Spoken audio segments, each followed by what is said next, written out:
الأنبياء والمرسلين المبعوث رحمة للعالمين شفيع المذنبين وحبيب قلوب الصادقين سيدنا ونبينا أبي القاسم محمد اللهم صل على محمد وآل محمد وعلى أهل بيته الطيبين الأطهرين الهداة المهديين ولعنة الله على أعدائهم إلى قيام يوم الدين رب اشرح لي صدري ويسر لي أمري واحلل عقدة من لساني يفقه قولي السلام عليك يا أبا عبد الله وعلى الأرواح التي حلت بفنائك عليك مني سلام الله أبدا ما بقي وبقي الليل والنهار ولا جعله الله آخر العهد مني بزيارتكم السلام على الحسين وعلى علي بن الحسين وعلى أولاد الحسين وعلى أصحاب الحسين صلوا على محمد وآل محمد.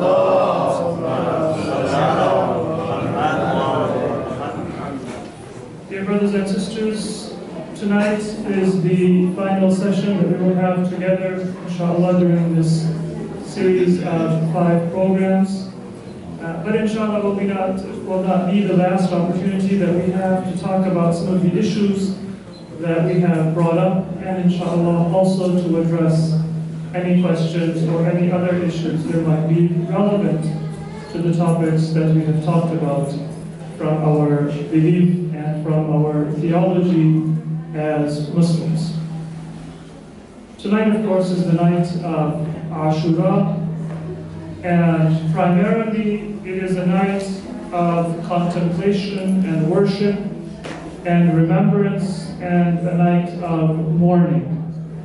It is a night for us to spend more time with our heart than with our mind, for us to make a commitment and a covenant, and for us to ask Allah that when this night of Ashura passes, the day of Ashura passes, then that commitment of love and attachment that we have expressed, first of all to Allah, who is our creator and our sustainer, and second of all to our Prophet and to the progeny of the Prophet, who were the role models and the leaders and the guides that Allah sent for our benefit and for our salvation.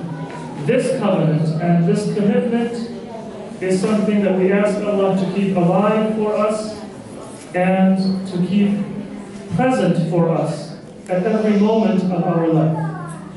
So naturally, it is a time when we have to spend some moments in quiet contemplation, in thinking about what changes we might need to make in our life in order to keep a certain commitment alive. Yesterday, if you remember, we talked a little bit about the history that led up to the events of Ashura. We talked about the events that took place in the immediate aftermath of the death of our beloved Prophet Muhammad Mustafa sallallahu alayhi wa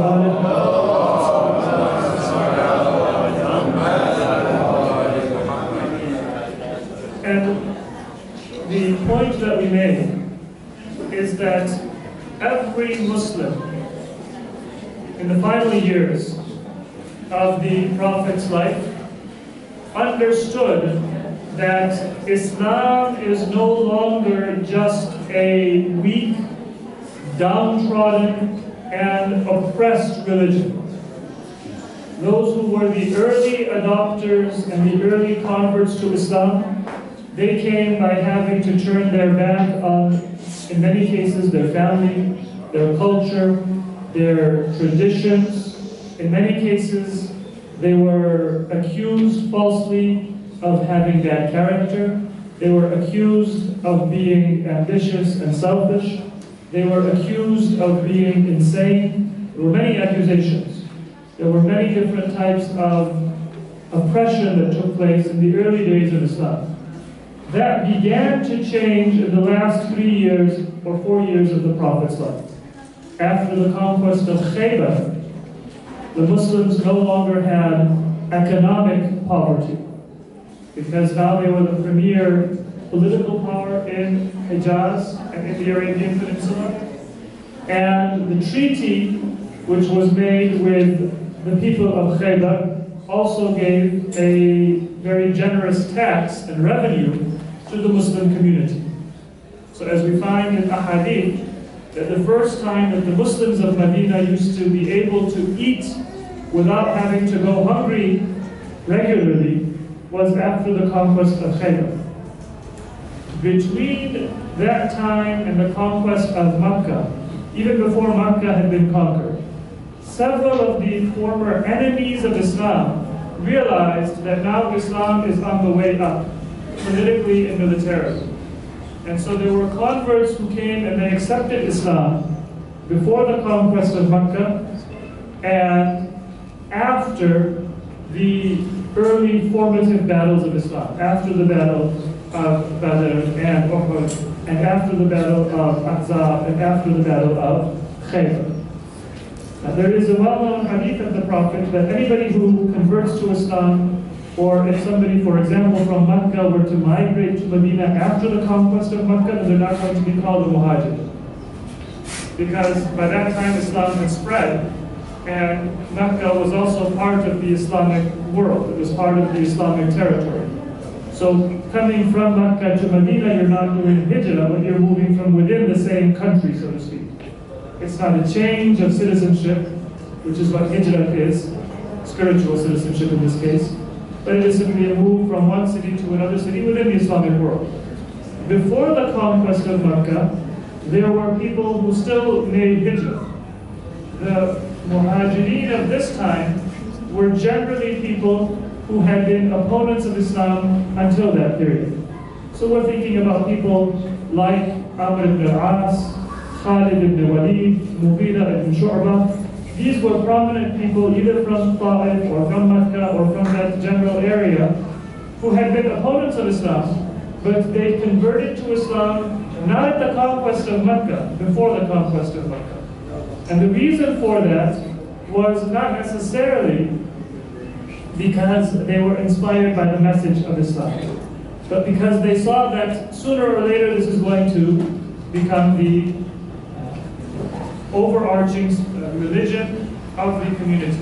And so they made their peace with Islam. It's not to put a doubt on their Islam, but it is to recognize that there are different levels of spiritual awakening and purity in different people. That recognition is very important for us to be able to derive guidance from history.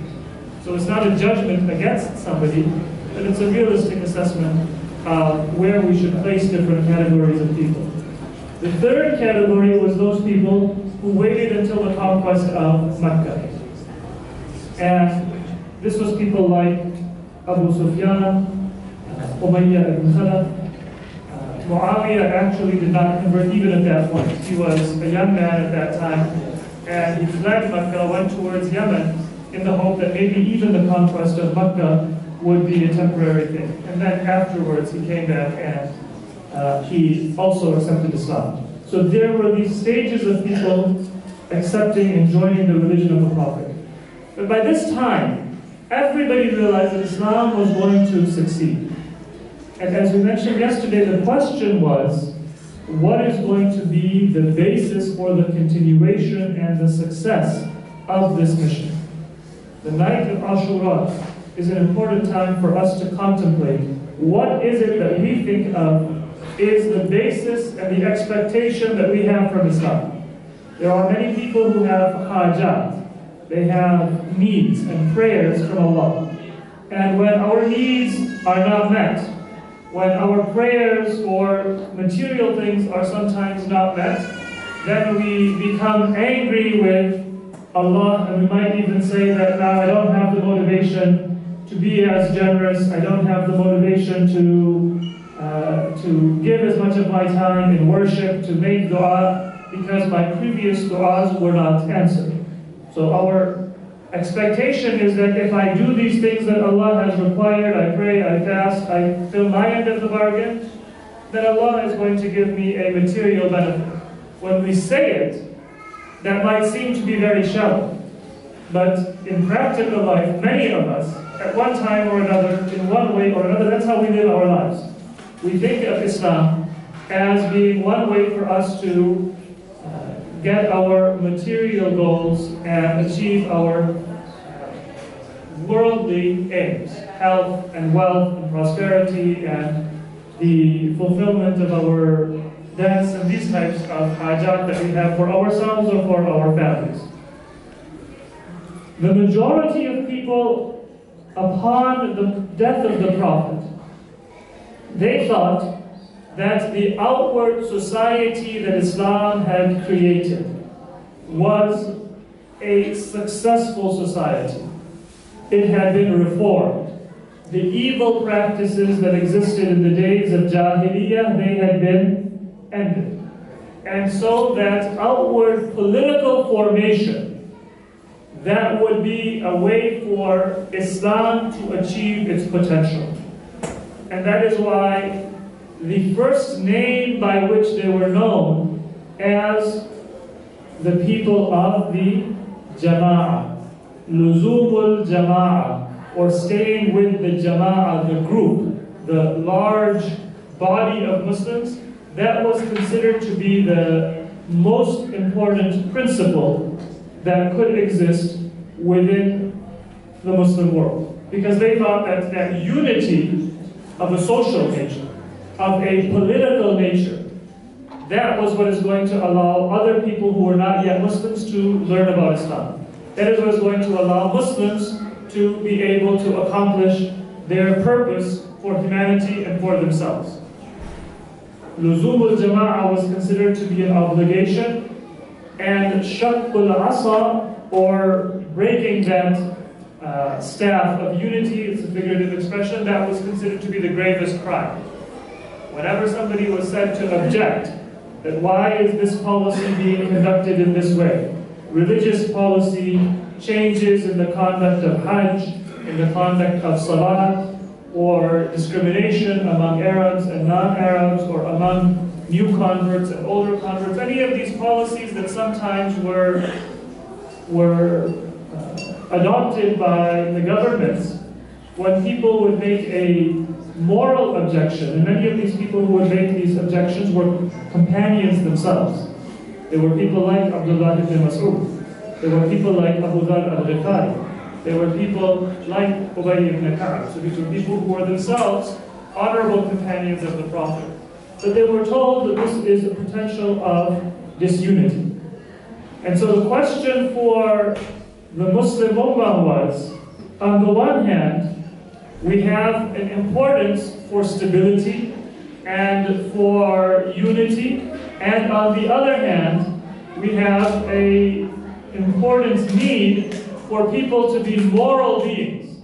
I can't say that because I'm in this group and everybody seems to be comfortable with speaking a certain way, acting a certain way, even if I know it's wrong, I shouldn't say anything. Regardless of whether it is a group of Muslims or a group of any other religion or any other group of human beings. That space for moral decision making and an objection to a wrong decision, that needs to be present. And so the central challenge that Ahlul Bayt have, yesterday I mentioned one challenge, which is that when you are in a good economic and political situation, it's very difficult to convince people that they need to be humble and they need to look at their mistakes. When business is doing very well and it's very profitable, then you're not going to easily be able to find out if one of your employees is embezzling small funds, because it's hidden in the success of that business. The weaknesses, they don't always become apparent until you have a difficult time. And that's when you see where is the bottleneck, where is the obstacle, where are the difficult points. So yesterday we mentioned this was one challenge that Ahlul Bayt faced, that people saw that Islam was outwardly successful, because it was a very big improvement. Even if people were imperfect in implementing Islam, it was a very big improvement over society before it. And that was one challenge Ahlul Bayt faced. The second challenge that Ahlul Bayt faced was that people thought that the jama'ah and the consensus of the Muslims and this political and this social identity is going to be sufficient for Islam to remain true to its original intention and its original purpose. And as time progressed, this became one of the greatest obstacles to the progression of Islam. So if you look at one key figure in the early history of Islam, and I'm going to mention this figure, and I know that we have to move on, but this is because we live in a Muslim community where the figure that I'm going to briefly describe to you is probably one of the most influential religious and political figures in the broader Muslim community. So the belief of Ahl Sunnah wal Jama'ah, they believe that all of the Sahaba of the Prophet were adil and were just. And that although they made mistakes, the Sunnis say that when it comes to the ahadith of the Prophet, they were all fair-spoken and they did not falsify the ahadith of the Prophet.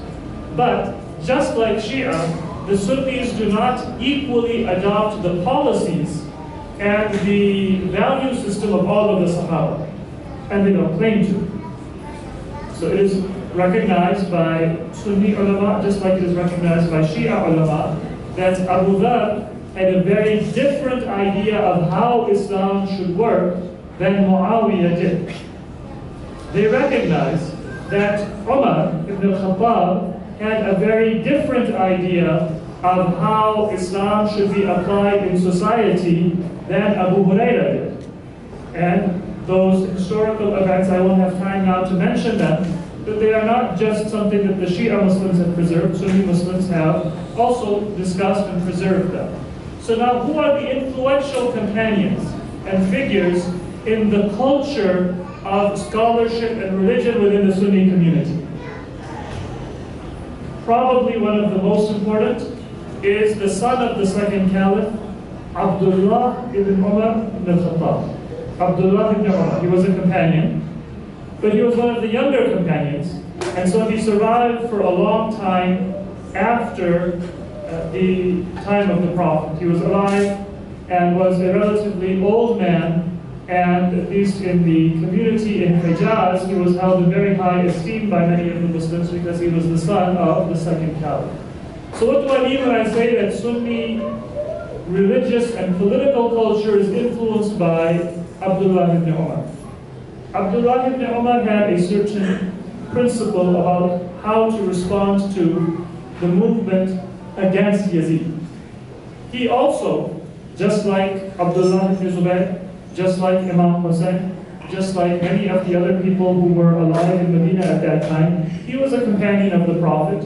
He believed in the importance of the proper practice of Islam, and he did not have any kind of special loyalty to Bani Umayyah or any kind of affection for Yazid. But he said that I will wait and see what consensus develops, and if all of the Muslim community decides that they are going to accept Yazid, then I will not object to it and I will not rebel against it. The same principle is why Abdullah ibn Umar did not pledge allegiance or join in any of the campaigns of Imam Ali while Imam Ali was the caliph. If you look at history, Imam Ali criticized Abdullah ibn Umar for not supporting him. But he also did not have any kind of antagonism, did not arrest him, did not try to limit his motions, did not tell him not to speak. He had one view, and Imam Ali did not agree with it, and he criticized it, but he also gave him his freedom. Abdullah ibn Umar remained in Medina, and he did not join the campaigns of Amir al-Mu'mineen, neither in Jamal, nor in Siffin, nor in Nahl. However, once Abdul Malik was able to defeat, Abdul Malik was the caliph from the Bani Umayyah, who defeated both the family of Abu Sufyan, and he defeated Abdullah ibn Zubayr. When he had asserted his authority all over the Muslim world, and he became now known as the caliph from Damascus, Abdullah ibn Umar went and he did bay'ah, and he pledged allegiance to Hajjaj. Now sometimes the Shia, maybe out of emotion or out of a particular love for Ahlul Bayt, they say that why would Abdullah ibn Umar be willing to do bay'ah to Hajjaj and be hesitant to do bay'ah to Amir al-Mu'mineen. Now, we are not there to judge his intentions or to look into his mind, but there is a political philosophy which survives to this day in some parts of the Islamic world and in some parts of the Sunni Muslim community. So it's important for us to understand that outside of prejudice and outside of emotion. What is that philosophy? The philosophy is this. They say that Imam Ali's rule was contested. Even though the majority of Sunnis say that he was the right, legitimate caliph, but there is no doubt that historically it was not universally accepted by the Muslim world, it was contested. And so the people who believe this, they say that because it was contested, we have to wait and see, should we do bay'ah or should we not do bay'ah? But the rule of Abdul Malik ibn Marwan, the caliph from Bani Umayyah, that spread all over the Muslim world. Iraq and Sham and Egypt and Hijaz and Yemen and Fars and Khurasan. All of these areas, they had accepted him as the caliph. Not because he was a better caliph in the view of Abdullah ibn Umar, but because political stability was more important than religious piety and purity. That's a political principle. So as Muslims, we can discuss that political principle. As followers of Ahlul Bayt, we strongly disagree with this being the primary job of Muslims. But it can be a respectful conversation, and many Sunnis will also have valuable things to say. That battle between Bani Umayyah and between Abdullah ibn Zubayr in Hijaz, and especially in Mecca. So this was one message that regardless of whether Abdullah ibn Zubayr was right or wrong, we have a right to object.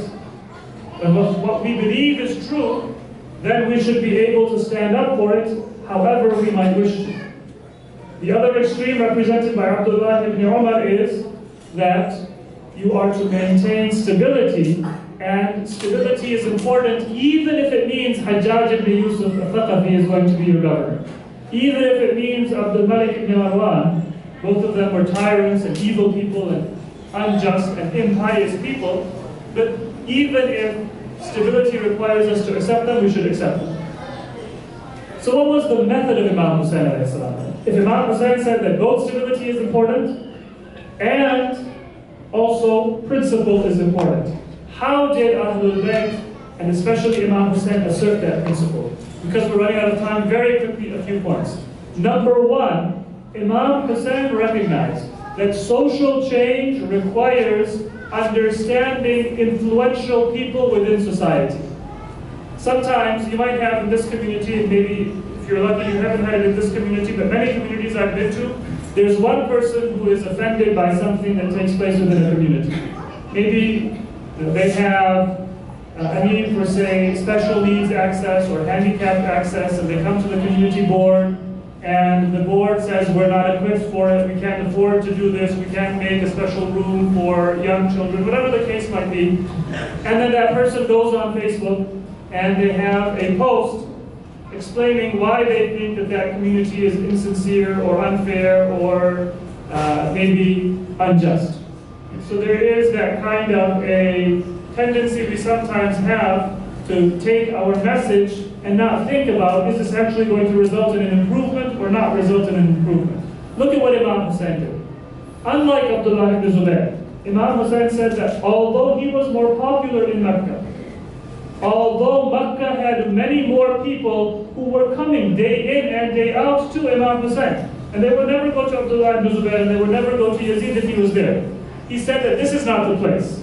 This is where uneducated, uninformed, emotional, and non-intellectual Muslims come. If I were to start my movement here, then it would be unstable, it would be a very populist movement, but it might not be a very deep and meaningful movement. And so the Imam left Mecca. Then on his way to Kufa, he made an effort to reach out to community leaders and to influential people in order to begin to change the mindset of the masses. So the Imam reached out to Zuhair ibn Qayn, as you know. Zuhair ibn Qayn accepted the call of the Imam even though he was never loyal to Ahlul Bayt before that moment. He was a follower of Uthman ibn Affan, among the Uthmaniyya. The Imam reached out to another prominent person from Kufa, known as Ubaydullah ibn Hur al-Ju'fi. And Ubaydullah ibn Hur refused the Imam's call. He said that I can give you some horses and I can help you, but I'm not going to be able to join you.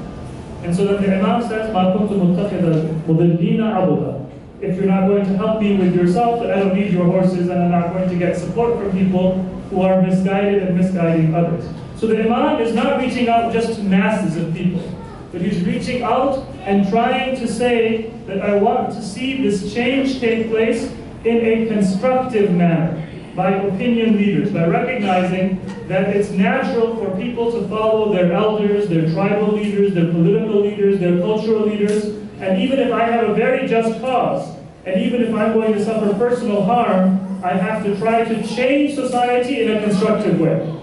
Sometimes you have to give up something or wait before you make a statement, because that'll be more effective and it'll bring long-standing change. That was one of the methods of Imam Hussein. Those examples are all I have time for now, but there are other examples that you can study about if you look at the journey of Imam Hussein from Makkah to Karbala.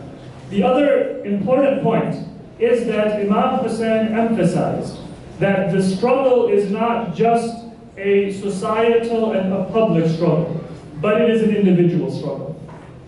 So when we think of many important causes, we think that I want to improve society, I want to help the environment, I want to advocate for civil rights, I want to join a very good cause. And our effort becomes external. How can I change society? How can I help somebody else without being rooted on the inside? Without being rooted on the internal struggle. And we see that Imam Hussein made the very opposite determination and the very opposite policy. What are just a few examples that we have of this? The first is that he offered every one of his companions not just the legal choice to go away, but he actually made it easier for them psychologically and emotionally and spiritually. This was the night of Ashura, when the Imam turned off the lamp in his tent. And he said, in the darkness, without looking me in the face, without being embarrassed, anyone who wishes to leave, leave with my dua and with my blessings. In fact, this night was asked for by the Imam in order to be able to worship. And the reason why the Imam asked for this night was because he knew there was going to be a battle. And if there's going to be a battle, if we're going to be martyred tomorrow anyway in the path of Allah, many of us might think, what difference does it make if I read one more surah of Quran or less surah of Quran when I'm going to die anyway? And I'm dying for a good cause. What difference does it make if I pray some more or I don't pray some more? We think of it in terms of, well, what is this going to bring me for the rest of my life? What is the benefit of this action for other people or for myself? But for Imam Hussein, it was the importance of those events for the development of the believer, the internal development. It makes a big difference. Even if I'm going to be martyred tomorrow, whether I be martyred in a state of tahara or without a state of tahara. Whether I pray a 2 rak'ah prayer, because I will be a more pure martyr if I have dedicated myself to Islam and to Allah more sincerely before my martyrdom than if I had not done so. The blood that is shed, the sacrifice that a person might give of their own wealth or even their own life, if that blood is spilled by somebody who has a higher degree of sincerity or versus a lesser degree of sincerity, it's not just the same action that has been done. It's not the same sacrifice that has been given. The more pure a person is, the more spiritually effective and meaningful their sacrifice might be, even if superficially it is the same action. And so we have some examples here, 2 lessons that we can learn from the message of Imam Hussein. And these are messages that we should have for the Shia and for the lovers of Ahlul Bayt, of any school of thought within Islam. Number 1, that it is not about just taking a stand for what is right, but it is about being an effective advocate for change, trying to preserve the stability and the greater interest of society, but moving society into being a more moral and ethical place. And second, the value of the sacrifice does not come by how much external change you can bring about. It's not just a public and a macro level change, but it is about the purity of the heart. It is about how sincere we are in our desire to be committed to and part of a cause that is greater than ourselves. And therefore, even if I know that I am going to be martyred, to ask for an opportunity to pray, to devote myself to worship, that has an effect.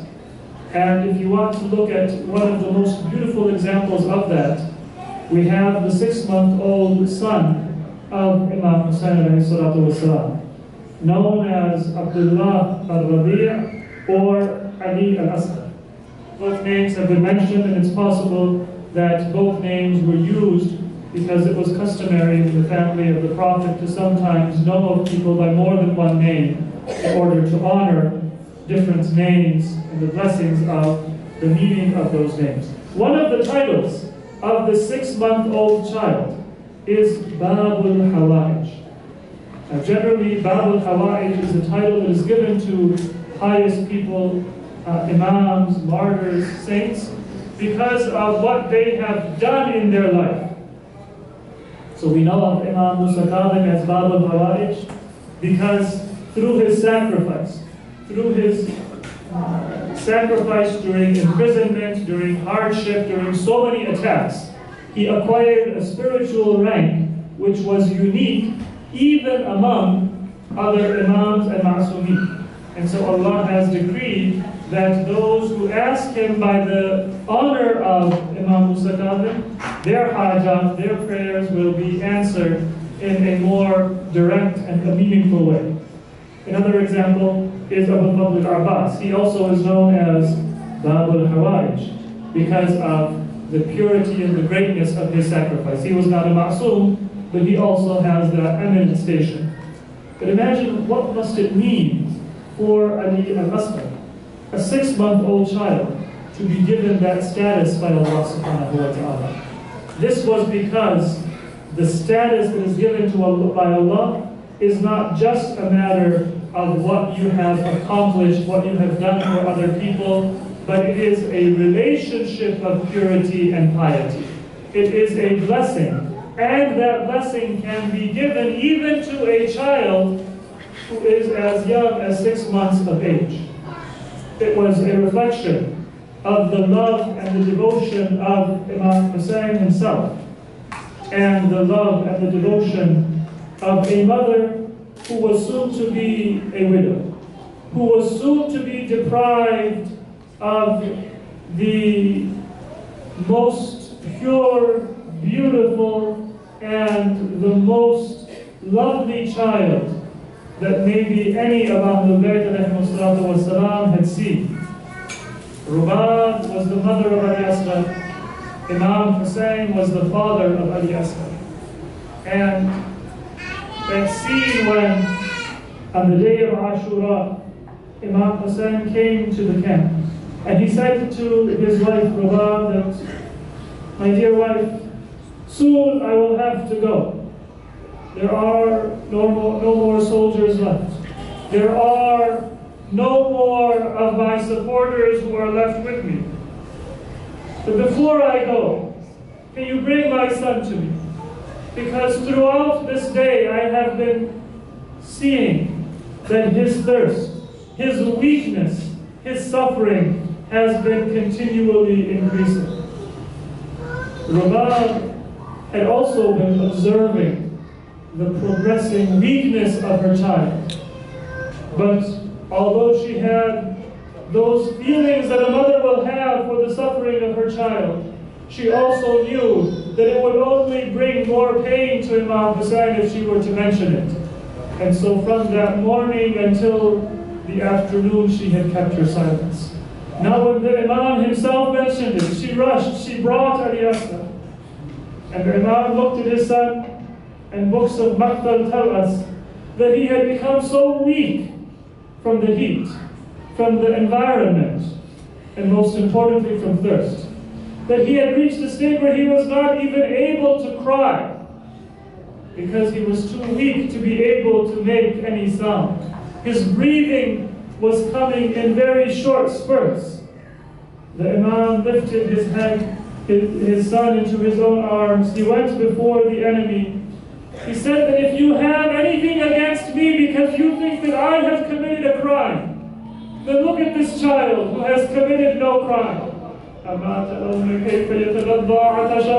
Do you not see how he is opening his mouth and closing his mouth, unable even to cry because of the severity of his thirst? And then a thought came to the mind of Imam Hussein. He said, maybe these enemy soldiers think that I am asking for water by calling them to give water to my son, but I am going to drink the water myself. He said, if you have doubt, then I will place my son on the sands of Karbala, on the sand itself. You can take him and give him some water, and then bring him back to me. I will not taste so much as a sip of that water. There were some enemy soldiers who, in spite of their evil, were affected by the sight of an elderly father asking for water for a son who was on the verge of death. But no one went forward. And so once again, the Imam lifted his son into his arms, and he shielded him from the heat and from the wind and from the sand with his cloak. And Umar ibn Sa'ad gave that order to Hanbala. He said, Hanbala, if the Imam stands here any longer, then I am afraid that I will lose my own soldiers. That victory that could not be achieved by spears or by soldiers will be achieved by the pitiful, innocent sight of this child. Hanbala, you are my most accurate and expert archer. Cut off the speech of Hussein with your arrows. And it is said that every time he put an arrow in his bow, he saw the sight of an elderly woman covered in cloth who would be weeping and calling out that, oh Allah, are you going to kill my son? Are you going to martyr my grandson in spite of his innocence? And he would be unable to hit the target until he took out one arrow that had 3 heads. And he put that arrow in his bow and he shot it. And when it came, the neck of Ali Asghar became the target. And it is said in books of Maqtal that the arrow's tip was larger than the head of Ali Asghar.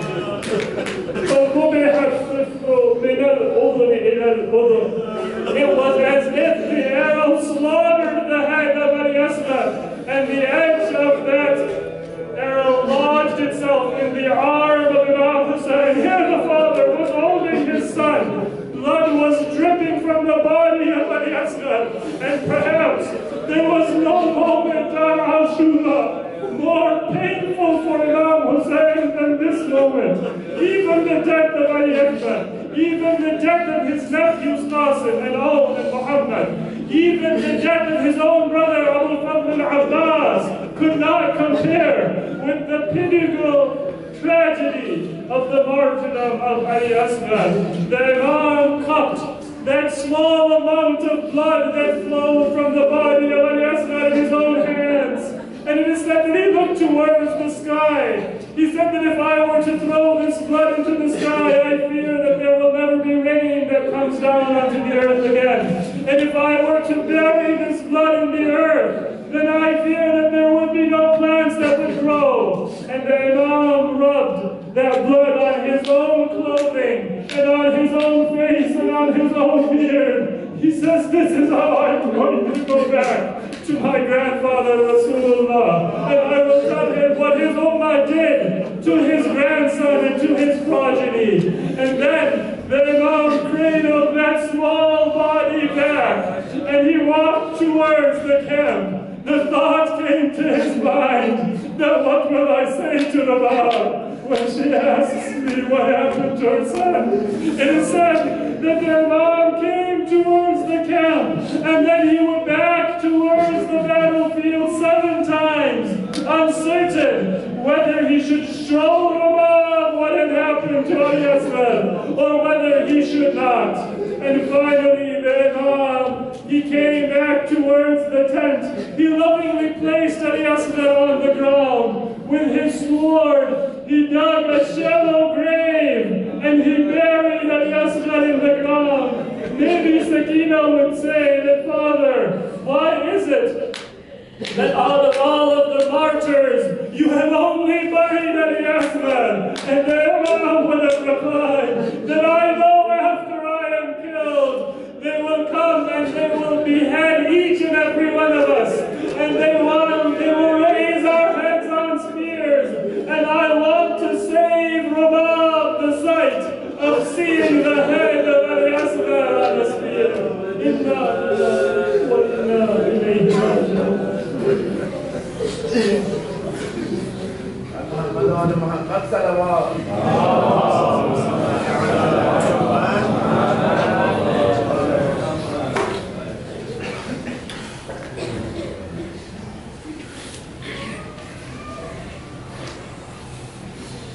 استغفر الله الذي لا إله إلا